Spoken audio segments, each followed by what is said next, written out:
మీ ద్వారా రాష్ట్ర 50 మంది ప్రజలందరికీ కూడా నమస్కారం. దండగామారి ప్రభుత్వం పండుగలు చేయడానికి అర్హమా కాదా అనేది వాళ్ళే ఆలోచించుకోవాలి. సంబరాలు, రైతు సంబరాలు పెద్ద పెద్ద నినాదాలతోన, భారీ వచనాలతోన వాళ్ళు చెప్పుకోవడం కాదు. ఎప్పుడైనా ఒక సాంత్వన చేకూరితే, ఒక మేలు చేకూరితే, ఒక ప్రయోజనం చేకూరితే, ఆ ప్రయోజనం పొందిన వాళ్ళు, ఆ మేలు జరిగిన వాళ్ళు సంబరం చేస్తారు. ఎక్కడైనా లోకంలో అది చూస్తాం మనం. కానీ వీళ్ళే మిద్దులకి ఎగురులాడుతున్నారు. మేము ఇంత చేసినాం, మేము ఇంత చేసినాం, మేము ఇంత చేసినాం. ప్రజలనాలి ఆ మాట. ఇప్పుడు 70 లక్షల మంది రైతుల సాక్షిగా, 70 లక్షల మందికి సచివాలయం సాక్షిగా రైతు బంధు వేసినాము చాలా గొప్పగా అని చెప్తున్నారు. మరి గతంలో 3 సార్లు, ఒకసారి అరకొర వేసి 2 సార్లు ఎగ్గొట్టినందుకు సంబరమా? మీ అసమర్థత వల్ల 512 మంది రైతుల మరణాలు 18 మాసాల కాలంలో జరిగినందుకు సంబరాలా? బోనస్ పేరు చెప్పి అరకొర ఇచ్చి బోనస్ మొత్తం ఇచ్చినట్లు ప్రజలకు ఒక భ్రమ కల్పించడం, ఆ కల్పించినందుకు, విజయవంతంగా కల్పించినందుకు సంబరాలా? గతంలో మాట్లాడినప్పుడు కేసీఆర్ సర్కార్ గుట్టలకు, రాళ్లకు, రప్పలకు రైతు బంధు ఇచ్చింది. వాళ్ళు వెనువెంటనే వచ్చినాక చెప్పిన మాట, మేము వాటన్నిటినీ కూడా క్రమబద్ధీకరించి సరిచేసి చేస్తాం. దానికి ఒక క్యాబినెట్ సబ్ కమిటీ వేస్తున్నాం. జూలై 15 లోపల క్యాబినెట్ సబ్ కమిటీ రిపోర్ట్ ఇస్తుంది, దాని ఆధారంగా చేస్తామని మాట్లాడారు. ఆ తదుపరి కొంతకాలానికి వ్యవసాయ శాఖ మంత్రి తుమ్మల నాగేశ్వరరావు గారు మాట్లాడుతూ సుమారు 25,000 కోట్ల రూపాయలు అనర్హులకు అందినాయి, రాళ్ళు రప్పలకు అందినాయని మాట్లాడినారు. అంటే దాదాపు 1/3 ఆఫ్ ది టోటల్ 11 విడతలుగా మేము చేసినటువంటి దాంట్లో నిరర్థకమైంది అన్నట్లు మాట్లాడినారు. ఇవన్నీ సరిచేసే మేము అన్నీ చేసుకొస్తామని చెప్పినారు. ఇవన్నీ కాలయాపన చేయడానికి, రైతు బంధు ఇవ్వడానికి, కాలయాపన చేయడానికి ఇవన్నీ సాకులు చెప్పుకుంటూ వచ్చి ఇప్పుడు స్థానిక సంస్థల ఎన్నికలు వస్తున్నాయి కాబట్టి గడ్డకెక్కడానికి ఇప్పుడేం మాట్లాడుతున్నారు? ఏదో మొత్తం విజయం చేకూరినట్లు, మొత్తం ప్రపంచానికి గెలిచినట్లు సంబరం చేసుకుంటూ 70 లక్షల మంది రైతులకు మేము మొత్తం ఇస్తున్నామని చెప్పినారు. మరి గతంలో బీఆర్ఎస్ ప్రభుత్వం ఇచ్చింది 70 లక్షల మంది రైతులకే కదా. ఆనాడు 70 లక్షల మంది రైతులకు రైతు బంధు ఇచ్చిన దాంట్లో నిజంగానే పొరపాట్లు జరిగి ఉంటే మీరు ఇలా అసమర్థులై ఉండి, చాతగానోళ్ళై ఉండి మళ్ళీ అదే 70 లక్షల మందికి ఇస్తున్నారా? లేకుంటే మీరు తప్పు మాట్లాడినారా? క్షమాపణ చెప్పండి. మరి సింపుల్ కదా. మీరు అన్నదేంటి? కేసీఆర్ సర్కార్లో 11 విడతలలో పోయినటువంటి రైతు బంధులో రాళ్ళు రప్పలకు పోయినాయి, మేము అన్నీ తీసేసి చక్కగా చేసి ఇస్తామని మరి ఇవాళ అదే 70 లక్షల మంది రైతులకు ఇస్తున్నారు కదా. మీరు చాలా తక్కువ మందికి మాత్రమే ఏకఫసలా పంట ఉండి, అంటే చెరువులలో, కుంటలలో ముంపుకు గురైనటువంటి రైతులు ఒక పంటనే పండుతాయి కాబట్టి అటువంటి వాళ్ళకి ఇప్పుడు రైతు బంధు ఎగ్గొట్టినారు. రంగారెడ్డి జిల్లాలో ఉండేటువంటి 9 మండలాలకు ఎగ్గొట్టినారు. 4 రోజుల ముందే ముఖ్యమంత్రి గారు రంగారెడ్డి జిల్లా రైతుల యొక్క కూరగాయల పంటలు లేకపోతే హైదరాబాద్ నగరంలో ఉండేటువంటి ప్రజలకు కూరగాయలు పుట్టవని చెప్పి మాట్లాడి 4 రోజుల తర్వాత కూరగాయలు పండించేటువంటి హైదరాబాద్ రైతాంగానికి, అంటే రంగారెడ్డి జిల్లా రైతాంగానికి, 9 మండలాల రైతాంగానికి రైతు బంధు ఎగ్గొట్టిస్తున్నారు.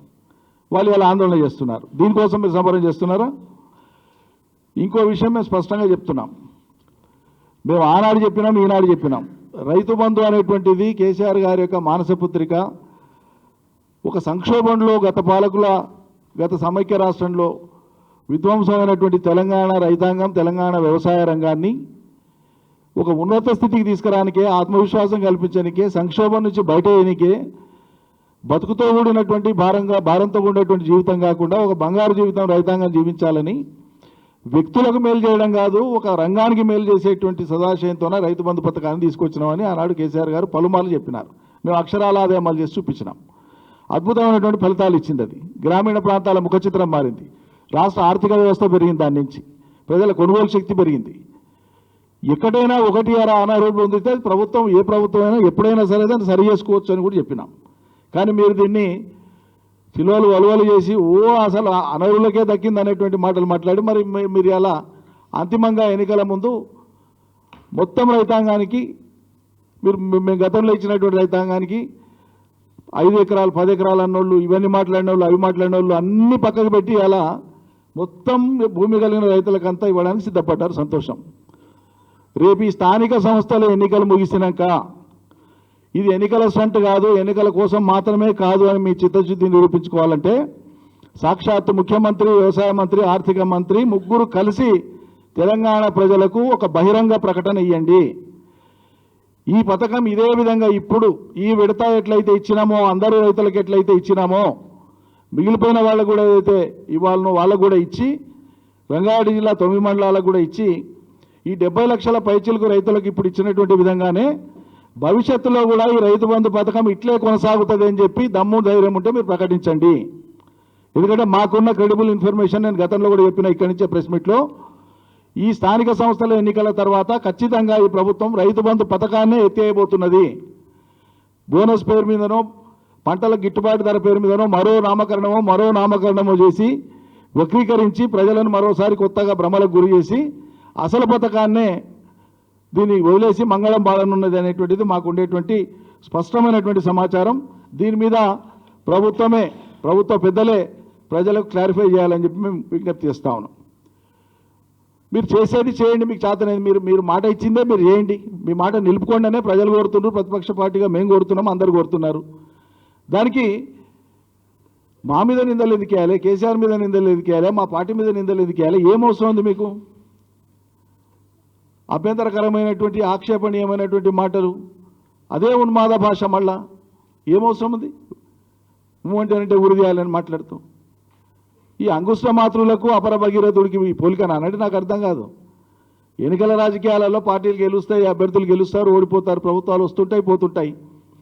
ఈ దేశంలో మహామహులు పార్టీలు కూడా ఓడిపోయినాయి, గెలిచినాయి. ఎప్పటికైనా అధికారంలోకి వస్తారా? వీళ్ళు ఇద్దరే ఉన్నారని ఎక్కిరించిన భారతీయ జనతా పార్టీ అలా 3వసారి ప్రధానమంత్రి అయిండు మోడీ. కాలం ఎప్పుడు ఎట్లుంటుందో నిర్ణయించలేం కదా. ఇక అటుదికి ఇటుదికి అటుమారి ఇటుమారి ఆఖరికి వచ్చి గెలిచే స్థానంలో గెలిచే పార్టీలో వచ్చి మీరు అలా కూర్చున్నారు. మీరు శాశ్వతమా? మీరున్న పార్టీ శాశ్వతమా? ఆ పార్టీలో మీరు శాశ్వతమా? రేపు వచ్చే ఎన్నికల నాటికి ఏమేమి రాజకీయ పరిణామాలు సంభవిస్తావో తెలియదు. వాటన్నిటిని స్పృహలో పెట్టుకొని మాట్లాడండి. ఇక ప్రతిదానికి కేసీఆర్ రావాలని కాలుతోడు ఇదేంటి స్ట్రీట్ ఫైట్ చేస్తావా? నాకు అర్థం కాదు. తెలంగాణ సమాజం నుంచి, తెలంగాణ ప్రజల నుంచి, రైతాంగం నుంచి మీరు ఇచ్చిన హామీలకు సంబంధించినటువంటి విషయంలో వచ్చేటువంటి ప్రశ్నలకు జవాబు చెప్పండి. మీకు చేతనైతే కన్విన్స్ చేయండి, హేతుబద్ధంగా చెప్పండి, తార్కికంగా ఆన్సర్ ఇవ్వండి, ఆ ప్రశ్నలకు సరైన జవాబు ఇవ్వండి. అది మాట్లాడమంటే కాలు దువ్వినట్లు, కొట్లాడినట్లు, కొట్లాడకు వస్తావా లేదా అన్నట్లు మాట్లాడి చిన్నగా చేసేటువంటి మళ్ళీ ఆయన మీతోనెట్లా అండి? ఏడ మొదలు పెట్టాలి కేసీఆర్ మీ దగ్గరికి వస్తే? దేవాదులు ఆడుందో తెలియదు, ఏ ఏటి మీద ఏ ప్రాజెక్ట్ ఉందో తెలియదు, ఏ బేసిన్లో ఎక్కడ ఏముందో తెలియదు. ఇక మీతో వచ్చి కేసీఆర్ మాట్లాడాలన్నా? రాష్ట్ర ప్రజానీకానికి వాస్తవాలు చెప్పే ఉద్దేశంతోనే గతంలో కేసీఆర్ గారు సాగునీటి వనరుల మీద, వాటి వినియోగం మీద, నదీ జలాల హక్కుల మీద, తెలంగాణ మీద, తెలంగాణకు జరిగిన అన్యాయాల మీద, ఇప్పుడు కట్టే ప్రాజెక్టుల మీద, కట్టాల్సిన ప్రాజెక్టుల మీద, పొరుగు రాష్ట్రాల హక్కుల మీద, కేంద్ర ప్రభుత్వ వైఖరి మీద పూసగుచ్చినట్లు శాసనసభలో ప్రజెంటేషన్ పెట్టి కోట్లాది మందికి అది అర్థమయ్యేటట్లు వివరించారు. మీ పార్టీ పారిపోయింది అన్నాడు.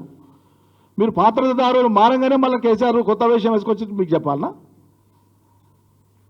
మీ పార్టీ ఆనాడు ఉండేటువంటి మీ పార్టీ నాయకులు పారిపోయినారు కదా, మేము ప్రిపేర్డ్ చేయలేమని పారిపోయారు కదా. ఇలా ముఖ్యమంత్రి మారి మీరు అధికారంలోకి రాగానే మీకు కొత్తగా మళ్ళీ వేషం వేసుకొచ్చి జవాబు చెప్పాలనా? మీ పాత్రలు మారినప్పుడల్లా తెలంగాణ సమాజానికి అర్థం కాలేదు ఇది వరకు. రేపు సందర్భం వస్తే నిజంగానే మీరు పెట్టండి. కేసీఆర్ లెటర్ రాస్తేనే మీరు పెట్టాలా? మీరు పెట్టేది పెట్టండి. మాట్లాడేటోళ్ళు మా వాళ్ళు చాలామంది మాట్లాడతారు. వాళ్ళు మాట్లాడిన దాంట్లో సారం లేకపోతే ప్రజలే గ్రహిస్తారు కదా. మా హరీష్ రావు, మా కేటీఆర్, మా ప్రశాంత్ రెడ్డి, మా గంగులను, ఇంకెవరో అక్కడుండే శాసనసభ్యులు, గౌరవ శాసనసభ్యులు మీరు సభ పెట్టి అంశాలు లేవనెత్తితే, మాట్లాడితే మిమ్మల్ని కాదు కన్విన్స్ చేసేది. మీరు మాట్లాడినా, వాళ్ళు మాట్లాడినా, మా వాళ్ళు మాట్లాడినా, ఇంకోరు మాట్లాడినా ప్రజలు కదా కన్విన్స్ కావాల్సింది. ప్రజలు కన్విన్స్ అవుతారు. పెట్టండి. మీరు మీ మంత్రులు మీరు ఎన్ని గంటలు తీసుకుంటారో ఒక క్షణం మైక్ కట్ చేయకుండా అన్ని గంటలు అంతే సమయం మా వాళ్ళకి ఇవ్వండి, పెట్టండి, చూద్దాం, దేఖలింగే. తెలంగాణ ప్రజల యొక్క హక్కులను అవతలి గట్టబెట్టేందుకు జరుగుతున్నటువంటి ప్రయత్నాలని అలా తెలంగాణ సమాజం ప్రశ్నిస్తున్నది. మీరు కంకణం కట్టుకొని ఉన్నారు. అవతలికి దారాదత్తం చేయనికే. దానికి బీజేపీ వంత మారుతున్నది. మేడిగడ్డ 2 పిల్లర్లు మాత్రమే కుంగిపోతే మొత్తం కాళేశ్వరం కులేశ్వరం అని మాట్లాడుతాం. రాష్ట్ర ప్రజల ట్యాక్సులతో కట్టినటువంటి ఒక ప్రాజెక్టులో ఏదైనా చిన్న లోపం జరిగితే దాన్ని సరిదిద్దుకోవాలి. మీ ఎస్ఎల్బీసీ కుప్పగులి అనేది మంది తెచ్చి సిగ్గు అనిపిస్తలేదా మీకు? దాని మీద కమిషన్ కూడా వేయలేదు, మీరు శివాలను కూడా బయటికి తీయలేదు. కేవలం 2 పిల్లర్లను రిపేర్ చేస్తే అయిపోయేటువంటి దానికి ప్రాజెక్టుల సముదాయం కాళేశ్వరం అనేది ఒక బ్యారేజ్ కాదని చిన్నపిల్లలకు చెప్పినట్లు చెప్పినాం. బడి పిల్లలకు కూడా అర్థమైంది. అలా ఇక ముఖ్యమంత్రికి అర్థం కాకపోతే మేమేం చేస్తాం? ఇప్పుడు తెలంగాణ ప్రాజెక్టులకు నీటి లభ్యత లేదని, కేటాయింపులు లేవని ఆంధ్రప్రదేశ్ రాష్ట్రం మొదటి నుంచి వ్యతిరేకంగా లేఖలు ఇస్తూ వస్తుంది, అభ్యంతరాలు చెప్తూ వస్తుంది కేంద్రానికి. తెలంగాణలో కడుతున్న ప్రాజెక్టులు కానీ, ఇదివరకు కట్టినవి కానీ, వరద జలాల మీద ఆధారపడి కృష్ణా బేసిన్లో కట్టిన ప్రాజెక్టులు కానీ నీటి లభ్యత లేదు, నీటి కేటాయింపు లేదు కాబట్టి ఇటువంటి ఈ ప్రాజెక్టులకు మీరు అనుమతి లేదు అని చెప్పి చంద్రబాబు నాయుడు గారు అనేక లేఖలు రాసిండ్రు, అనేక సందర్భాల్లో రాసిండ్రు. మరి మీకో సూత్రం వర్తిస్తుంది ఆంధ్రప్రదేశ్కు, చంద్రబాబు నాయుడుకు, మాకో సూత్రం వర్తిస్తుందా? మరి అలా గోదావరి బనకచెర్ల లింక్ ప్రాజెక్టు కోసం ఏ అనుమతులు లేకుండా నీటి కేటాయింపులు ఉన్నాయా ఆ ప్రాజెక్టుకు? కేంద్రం అనుమతి ఇచ్చిందా? మరి ఇప్పుడు అర్జెంటుగా కేంద్రంతో మీరు భాగస్వామి కాబట్టి ఎన్డీఏతో అర్జెంటుగా అనుమతులు తీసుకుంటే అన్ని అంతకుముందున్న నిబంధనలన్నీ తుంగలోకి దొక్కుతారా? కేంద్ర ప్రభుత్వం పక్షపాతంగా వ్యవహరిస్తుందా? ఒకరిదికే ఉంటుందా? తెలంగాణకు వర్తించవా నిధులు కానీ ఆ నియమాలు కానీ? మా పాలమూరు రంగారెడ్డి ప్రాజెక్టుకు హైడ్రాలజీ పర్మిషన్ తప్ప అన్ని రకాల అనుమతులు పాలమూరు రంగారెడ్డి ప్రాజెక్టుకు ఉన్నాయి. ఒక హైడ్రాలజీ పర్మిషన్ కోసమే మేము రిపీటెడ్గా వెయిట్ చేస్తా ఉన్నాం, డిమాండ్ చేస్తా ఉన్నాం. అది ఎందుకు ముడిపడి ఉంది? హైడ్రాలజీ ప్రాజెక్టు పాలమూరు రంగారెడ్డి ప్రాజెక్టుకు నీటి కేటాయింపులు లేవని. మరి ఇప్పుడు పాలమూరు రంగారెడ్డికి నీటి కేటాయింపులు లేవని మా డిపిఆర్ను వెనక్కి పంపించారు కదా, ముఖ్యమంత్రి ఏం పని చేస్తుండే? మరి పాలమూరు బిడ్డనే కదా, పాలమూరు రంగారెడ్డికి నీటి కేటాయింపులు చేసుకోవాలి కదా, అపెక్స్ కౌన్సిల్ మీటింగ్ పెట్టమని అడగాలి కదా. కేంద్రం ఏం చెప్పింది? విభజన చట్టం ఏం చెప్పింది? కొత్తగా కట్టబోయేటువంటి ఏ ప్రాజెక్టుకైనా సరే మీరు అపెక్స్ కౌన్సిల్లో పర్మిషన్ తీసుకున్న తర్వాతనే ప్రాజెక్టులను మొదలుపెట్టమని చెప్పింది. మరి అపెక్స్ కౌన్సిల్ సమావేశమే లేదు. అపెక్స్ కౌన్సిల్ సమావేశం పెట్టమని చంద్రబాబు నాయుడు కోరడు, రేవంత్ రెడ్డి కోరడు, కేంద్ర జలవనరుల శాఖ మంత్రి చొరవ తీసుకోడు. ఆ సమావేశంలో అజెండాలో లేదు, చర్చకు రాదు, అనుమతి లేదు, ఏం లేకుండా గోదావరి బనకచెర్ల లిఫ్టును 82,000 కోట్ల రూపాయలతో చంద్రబాబు నాయుడు గారి ప్రభుత్వం మొదలుపెట్టి తెలంగాణకు సంబంధం లేకుండా అమాంతంగా నీళ్ళను అవతల నుంచి అవతలికి, కృష్ణా నుంచి మన పెన్నా బేసిన్ తీసుకుపోయే ప్రయత్నం చేస్తుంటే మరి కేంద్ర ప్రభుత్వానికి ఎందుకు ఆదుర్దా? చాలా అర్జెంటుగా వాళ్ళకి అనుమతి ఇవ్వాలని, నిధులు సమకూర్చాలని, వాళ్ళు అప్పులు తెచ్చుకోవడానికే ఎఫ్ఆర్బిఎంకు పరిమితికి మించి అప్పు తెచ్చుకోవడానికి అనుమతి ఇచ్చేటువంటి ఈ తహతా ఇదంతా ఎందుకు? కేవలం రాజకీయ ప్రయోజనం కదా. చంద్రబాబు నాయుడు ఎన్డీఏతో అంటగాడుతున్నాడన్న ఏకైక కారణంతోనే మీరు ఈ దేశంలో ఉండేటువంటి చట్టాలను తుంగలో వెక్కుతున్నారు, నియమాలను తుంగలో వెక్కుతున్నారు, మీరు చెప్పేటువంటి విధానాలకు తిలోదకాలు ఇస్తున్నారు, తెలంగాణకు అవేవి వర్తించవని మాట్లాడుతున్నారు. ఇక్కడ ఉండేటువంటి బీజేపీ ఎంపీలు నోరు తెరవరు. మేము సాధించి పెడతాం ఇంకా ఆంధ్రాకి అని చెప్తారు. ఇంకొక ఆయనేమో తెలంగాణ కంటే 10 రెట్లు ఎక్కువ మీకు వనరులు ఇప్పటికే నిధులు వస్తున్నాయని చెప్తున్నారు. కాబట్టి ఎటువంటి సర్వే లేకుండా, ఎటువంటి నికర జలాల కేటాయింపు లేకుండా ఇవాళ గోదావరి బనకచెర్ల ప్రాజెక్టు కేంద్రం ముందు ఉండేటువంటి ప్రతిపాదనను కేంద్రం తక్షణం వెనక్కి పంపించాలి, తిరస్కరించి పంపించాలి. అపెక్స్ కౌన్సిల్ మీటింగ్ ఏర్పాటు చేయాలి. 2 రాష్ట్రాల మధ్య గోదావరి కృష్ణాలో ఉండేటువంటి నదులకు సంబంధించినటువంటి నీటి వాటాల శాశ్వత పరిష్కారం కోసం చొరవ చూపాలి. అది సంపూర్ణం కావాలి ఆ ప్రక్రియ. అప్పటిదాకా గోదావరి బనకచెర్ల లింక్ ప్రాజెక్టుకు ఏ రకమైన అనుమతులు ఇచ్చినా కూడా అది తెలంగాణకు గొడ్డలు పెట్టే, దాన్ని ఆపకపోతే ఈ కాంగ్రెస్ ప్రభుత్వం యొక్క చాతగానితనము, దాంతోపాటు తెలంగాణ ప్రయోజనాలను శాశ్వతంగా పణంగా పెట్టినట్లే అవుతుంది. దీని మీద దృష్టి పెట్టమంటే కాళేశ్వరాన్ని కూలేశ్వరం అని ఆనందపడడం, కేసీఆర్కు సవాలు విసిరి వస్తావా రావా అని చెప్పి మాట్లాడడం, తొడలు కొట్టడం, రంకేలేడు, ఇదేందండి? దీనివల్ల వచ్చేటువంటిది ఏమీ లేదు. దీనివల్ల వచ్చేది కానీ ఒరిగేది కానీ ఏమీ లేదు. కేసీఆర్ ఒక ప్రాజెక్టు కట్టలే అంటాడు, ఒక ప్రాజెక్టు నుంచి నీళ్ళు ఇవ్వలే అంటాడు. కాళేశ్వరం నుంచి బారిన నీళ్ళని ఎక్కడివి? మేడిగడ్డ ఏం చేయకుండా ఉండి నేను తుమ్మిడేటి దగ్గర పర్మిషన్లు తీసుకొస్తాను మహారాష్ట్రకి ఒప్పించి, కొద్దిసేపటికి అజ్యూమింగ్ ఫర్ సెకండ్ తుమ్మిడి కట్టి నువ్వు కట్టినవే అనుకో, కొద్దిసేపటికి ఇప్పుడు కాళేశ్వరంలో అంతర్భాగంగా కేసీఆర్ నిర్మించినటువంటి ఆ జలాశయాలు, ఆ పంప్ హౌజులు, ఆ టనల్స్, ఆ కెనాల్స్, ఆ రిజర్వాయర్స్ ఇవేవి లేకుండా నువ్వు ఒక్క చుక్క కాళేశ్వరం నీళ్ళు ఇస్తావా తెలంగాణకు? తెలుసా నీకు ఇంతకు ఆ నీళ్ళు ఎట్లా మారుతాయో? ఒక్కనాడైనా మీరు మీ మంత్రులపై కాళేశ్వరం ప్రాజెక్టు యొక్క ఆమూలాగ్రం అక్కడ ఏముంది అసలు అనేటువంటిది పరిశీలించరా? ఆ సోగే లేదు. 18 నెలలైంది నువ్వు ప్రశ్నిస్తున్నావు కేసీఆర్ నీళ్ళు ఇచ్చినావా అని. పాలమూరు రంగారెడ్డిలో మొత్తం 27,160 ఎకరాల భూమి ఉంటే 27,000 ఎకరాల భూమిని అక్వైర్ చేసినాం, కంపెన్సేషన్ ఇచ్చినాం, రిహాబిలిటేషన్ చేసినాం, 5 రిజర్వాయర్లు కట్టినాం, 4 పంపింగ్ స్టేషన్లు పూర్తి చేసినాం. మిగిలిన కొద్దిపాటి పనులు ఏవైతే ఉన్నాయో 10% వర్క్స్ ఏవైతే ఉన్నాయో అవి ఒక 3-4 నెలలు లేదా 5-6 నెలలు మనసు పెట్టి పనిచేస్తే అయిపోతాయి. ఒక 1,000-1,200 కోట్లతోన మొత్తం ప్రాజెక్టు ఫలితం ఇస్తుంది, ప్రజలు బాగుపడతారంటే నువ్వు పాలమూరు బిడ్డనని చెప్పుకొని ఇవాళటి వరకు ఆ ప్రాజెక్టు మీద ఒకనాడు దృష్టి పెట్టిందిలే, ఒకనాడు పోయి కాలు పెట్టి దాంట్లో కాలు మోపి చూసిందిలే, సమీక్ష చేసిందిలే. ఎందుకంటే అది మొత్తం కంప్లీట్ అయింది, అడిగిపోతే కనిపిస్తుంది ప్రజలకు. ఆఖరి 6 నెలల ముందు వాళ్ళ భావన, ఆఖరి 6 నెలల ముందు పోయి పనిచేసినట్లు చేసి నీళ్ళు ఇస్తే కేసీఆర్ పెండింగ్లో పెడితే మేము నీళ్ళు ఇచ్చినామని చెప్పుకోవడానికి చేసేటువంటి ప్రయత్నమే. అంతకుముందు కాంగ్రెస్ మొదలుపెట్టినప్పుడు మీరు లేరు, కాంగ్రెస్లో తెలుగుదేశంలో ఉన్న రేవంత్ రెడ్డి గారు. కాంగ్రెస్ నీళ్ళు అని దుస్థితిలో మీ నాయన చచ్చిపోతే దినవారాలు చేసుకుంటే నెత్తిగడుకోనికే నీళ్లు లేవని శాసనసభలో మీరు మాట్లాడిన మాటలు ఇప్పటికి రికార్డులో ఉన్నాయి. అది కాంగ్రెస్ పార్టీ యొక్క చరిత్ర, పాలమూరుకు చేసినటువంటి గొప్ప. అటువంటి పెండింగ్ పాలమూరు ప్రాజెక్టులను పూర్తి చేసింది. పాలమూరు ప్రాజెక్టులలో సింహభాగం నీళ్ళు ఇచ్చేటువంటిది కల్వకుర్తి లిఫ్ట్ ఇరిగేషన్. ఆ కల్వకుర్తి లిఫ్ట్ ఇరిగేషన్లో మొత్తం ఎలక్ట్రో మెకానికల్ వర్క్స్ నుంచి మొదలు పెడితే సర్జ్ పూల్స్, పంప్ హౌసెస్ మొత్తం పూర్తి చేసిందే టీఆర్ఎస్ సర్కార్. కేవలం 12,000 ఎకరాలకు మాత్రమే నీళ్లు ఇవ్వదగిన మోతాదుకు పనులు చేసి పూర్తి చేసింది కాంగ్రెస్. 4 లక్షల పైచిలకు ఎకరాలకి ఇవాళ కేఎల్ఐ కింద పారుతుందంటే నీళ్ళు ఇచ్చింది కేసీఆర్ సర్కార్. తెలంగాణ వచ్చినాక హరీష్ రావు నీటిపారుదల మంత్రిగా ఉన్న సమయంలో పూర్తి చేసినాం మేమందరం వెంబడిపడి. దానికి 5,749 కోట్ల రూపాయలు ఖర్చు అయినాయి కల్వకుర్తి లిఫ్ట్ ఇరిగేషన్కి. దాంట్లో సుమారు 4,000 కోట్ల రూపాయలు కేసీఆర్ సర్కార్ ఖర్చు చేసింది. నువ్వు 100 కోట్లు పెడితే అవుతుంది, 200 కోట్లు పెడితే అవుతుంది. మీరు తెలిసి మాట్లాడతారా, తెలియక మాట్లాడతారా, ఏదోటి మాట్లాడితే నడుస్తుందని మాట్లాడతారా?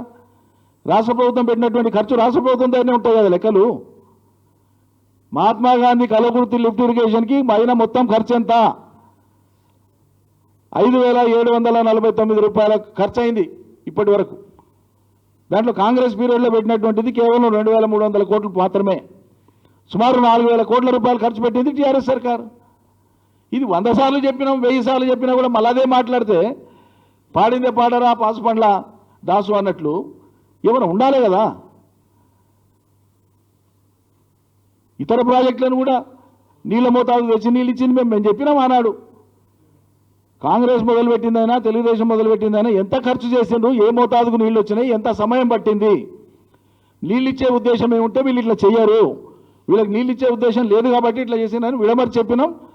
పోయినంతకాలం మేము శాపనార్థాలు పెట్టలే. మేము ప్రతిరోజు ఖర్చు పెట్టిన ప్రతిరోజు, పని చేసిన ప్రతిరోజు, ఫలితం ఇచ్చిన ప్రతిరోజు మేము కాంగ్రెస్ని ఆడిపోసుకోలే, తిట్టలే. ప్రజలకు ఫలితం ఇవ్వాలి. మనకు అవకాశం ఇచ్చిండ్రు, తెలంగాణ తెచ్చుకున్నాం. పోయినంతకాలం పోయిన వాళ్ళని తిడితే ఏమొస్తుంది, ఏం చేయాలో అది చేస్తే ఫలితం వస్తుందని నమ్మేవాళ్ళం మేము. అది నమ్మి ప్రజలకు మేలు చేసేటువంటి ప్రయత్నం మేము చేసినాం తప్ప దినం ఆడిపోసుకునే ప్రయత్నం చేయలే. ఎక్కడైనా ప్రపంచంలో పాలకులుగా అవకాశం వచ్చినటువంటి వాళ్ళు, అవకాశం రానంత వరకు సామాన్యులే కావచ్చు ఎవరైనా, ఒకసారి అవకాశం వస్తే ఆ అవకాశాన్ని సద్వినియోగం చేసుకొని గొప్పగా ఎదిగి ప్రజలకు ఎట్లా మేలు చేయాలనేటువంటి తలంపుతో పనిచేయాలి. 24 గంటలు కేసీఆర్ని ఆడిపోసుకొని కేసీఆర్ను తిట్టి, బీఆర్ఎస్ నాయకులను తిట్టి, పోయిన సర్కారును తిడితే అది మీరు ఆ ఉన్నత స్థానంలో కూర్చున్నా మీ స్థాయిని, సంస్కారాన్ని, భాషను పట్టి ప్రజలు ఒక అంచనా వేసుకుంటారు ఎవరేందనేది. మానవుల చరిత్రను కనుక్కోండి ఒక్కోసారి. ఎంత ఎంత విద్వేషపూరితమైన వాతావరణంలో వేరుపడ్డటువంటి దేశాలు కానీ, ప్రాంతాలు కానీ, రాష్ట్రాలు కానీ ఒకసారి ఎవరిది వాళ్ళకి అయిన తర్వాత ఎంత గొప్పగా, ఎంత హుందాగా ప్రవర్తిస్తే అంత మన గొప్పతనం తెలుస్తుందని వివరిస్తారు ఎవరైనా పాలకులు. అందుకే తెలంగాణ వచ్చినాక 10 ఏళ్ల కాలంలో కేసీఆర్ను ఉద్యమ సమయంలో నానా రకాలుగా ఈసడించుకొని ఏయాభావంతోన, అసహ్యభావంతోన, తిట్లతోన, శాపనార్థాలతోన మాట్లాడినటువంటి అనేక మందిని ఒక్కరిని కూడా పల్లెత్తు మాట అనకపోగా అటువంటి వాళ్ళని కూడా దరిచేర్చుకొని రాష్ట్ర సర్వతోముఖాభివృద్ధి కోసం పనిచేసిన ఆయన. అది నాయకులకు ఉండేటువంటి లక్షణం. అది ఇదేం రుగ్మత అండి, నాకు అర్థం కాదు. నువ్వు ఏం చేస్తావో చేయమంటేనంటే నువ్వు పండుగ చేస్తా అంటావు, పండుగ నాడు కూడా పర్వాలేదు తిట్టుకుంటా కూర్చుంటావా? నీవు అనేది నిజంగానే పండుగనే అనుకో, నీ పండుగ చేయి, మరి ఎవడొద్దన్నాడు? పండుగ నాడు కూడా పర్వాలేదు తిట్టాడా, పక్క వాళ్ళని తిట్టాడా? నీ పని తిట్టనికనే పండుగ చేస్తావా? ఎంత ఎబ్బెట్టుతో ఉండేటువంటి విషయం ఇది. కాబట్టి అటువంటి వ్యాఖ్యలు మేము సీరియస్గా ఖండిస్తున్నాం. మీరు ఫిగర్స్ ఎప్పటికప్పుడు మీరు కోట్ చేసేవి కానీ, మీరు చెప్పేటివి కానీ అవన్నీ కూడా ప్రజల్ని పక్కదారి పట్టించేటువంటివే. వాస్తవమైనటువంటి ఫిగర్స్ చెప్పాలి. మళ్ళీ డిమాండ్ చేస్తున్నాం, ఇప్పుడే రకంగా అయితే అందరికీ ఎకరాలతో నిమిత్తం లేకుండా మీరు ఇప్పుడైతే ఎట్లయితే వేస్తున్నారో రైతు బంధు, ఓట్ల కోసం వేస్తున్నారో, దీని తర్వాత కూడా రైతు బంధును ఇట్లే కొనసాగిస్తాము, ఏ కటింగ్ ఉండదు, అందరికీ ఇస్తాము అనేటువంటి మాట బహిరంగంగా ముఖ్యమంత్రి గారు, ఆర్థిక మంత్రి గారు, వ్యవసాయ మంత్రి గారు ముగ్గురు కలిసి ప్రజలకు ఆశ్వాసం కల్పించండి మీకు చిత్తశుద్ధి ఉంటే. Thank you.